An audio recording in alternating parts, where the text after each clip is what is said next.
Hello friends, સ્વાગત છે તમારું મોમ્સ કિચન વેરાયટીમાં. આજે આપણે દેશી ચણાનું દહીંવાળું ચટપટું શાક બનાવીશું. ક્યારેક શાક ન હોય ત્યારે આ દહીંવાળું ચણાનું શાક એ બેસ્ટ ઓપ્શન છે. 1 કપ દેશી ચણાને મેં આખી રાત પાણીમાં પલાળી રાખ્યા હતા.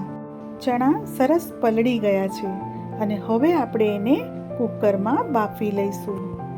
તો આપણે અહીંયા કુકરમાં ચણા નાખી દઈશું અને ચણામાંથી મેં પાણી કાઢી લીધું છે અને હવે હું એમાં 2 ગ્લાસ પાણી એડ કરું છું.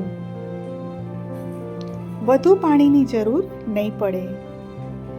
હવે એમાં 1 ટીસ્પૂન મીઠું અને લીંબુનો રસ, એટલા માટે કે ચણા બફાયા પછી આપણા કાળા ન પડી જાય, તો લીંબુ ખાસ નાખવું. અને હવે આપણે કુકરને બંધ કરી દઈશું અને 5 વિસલ વગાડીશું. 5 વિસલ વગાડીશું એટલે કમ્પ્લીટ એ બફાઈ જશે. જુઓ, આપણા ચણા સરસ બફાઈ ગયા છે. ચેક કરી લઈએ. જુઓ, પરફેક્ટ બફાઈને તૈયાર થઈ ગયા છે. આ ચણામાંથી હું બધું જ પાણી કાઢી લઈશ. અને આ જુઓ, 1 કપ દહીં મેં ઘરે જ જમાવ્યું છે. તો આ દહીંનો આપણે ઉપયોગ કરીશું ચણા બનાવવામાં. 2 ટેબલ સ્પૂન ચણાનો લોટ નાખી દીધો છે, 1 ટીસ્પૂન મીઠું ને 1 કપ પાણી. ફ્રેન્ડ્સ, યાદ રાખજો ક્યારે ક્યારે કેટલું મીઠું એડ કર્યું છે, એટલે છેલ્લે ચણામાં નાખતી વખતે ધ્યાન રાખવાનું. તો અહીંયા દહીંને મેં બ્લેન્ડ કરી લીધું છે. 2 ટેબલ સ્પૂન તેલ, રાઈ, જીરું અને લસણ ઝીણું ઝીણું કટ કરી લીધું છે. સૂકા લાલ મરચાં, મીઠી લીમડી અને હિંગ. સરસ બધું સોતે કરી લઈશું. અને હવે આદુના ઝીણા ઝીણા ટુકડા કરી લીધા છે, એ પણ એડ કરી દીધા છે. હળદર, લાલ મરચાં પાવડર. ફરીથી બધું સોતે કરી લઈશું.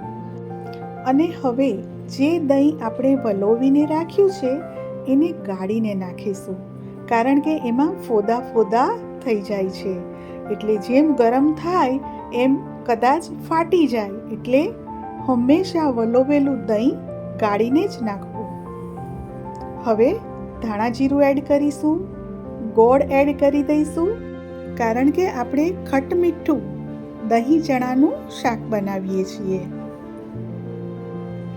હવે મીઠું નાખ્યું, તો મીઠું મેં ખૂબ હવે ઓછું નાખ્યું છે, કારણ કે બાફવામાં નાખ્યું હતું, દહીંમાં નાખ્યું છે, એટલે હવે ઓછું મીઠું જોઈશે. બાફેલા ચણા હવે એડ કરી દઈશું. ઉકળવા આવે ત્યારે જ આ ચણા એડ કરવાના. હવે એને બરાબર આપણે ઉકળવા દઈશું. ચણા તો બફાયેલા જ છે, પણ અંદર મિક્સ થાય અને મસાલો પણ ભળી જાય અંદર, એટલે આપણે 5 મિનિટ એને ઉકાળીશું. હવે આપણે લીડ ખોલીને જોઈ લઈએ. ગરમ મસાલો નાખી દીધો છે અને આપણું શાક તો રેડી જ છે, પણ આપણે એને હજી આ રસો થોડો ઘટ્ટ કરીશું. આમ તો આ દહીંવાળા ચણા જેમ જેમ ઠંડા થાય એમ એનો રસો ઘટ્ટ થતો જાય છે, એટલે બહુ એને ઉકાળવાનું નહીં. મસાલા સરસ કૂક થઈ જાય ત્યાં સુધી જ ઉકાળવું. બસ ફાઇનલી લીલા ધાણા એડ કરી દીધા છે અને હવે મેં ગેસની ફ્લેમ પણ ઓફ કરી દીધી છે. તો જુઓ, આપણા દહીંવાળા ચણા રેડી છે અને જેમ ઠંડા થશે એમ એ ઘટ્ટ થતા જશે.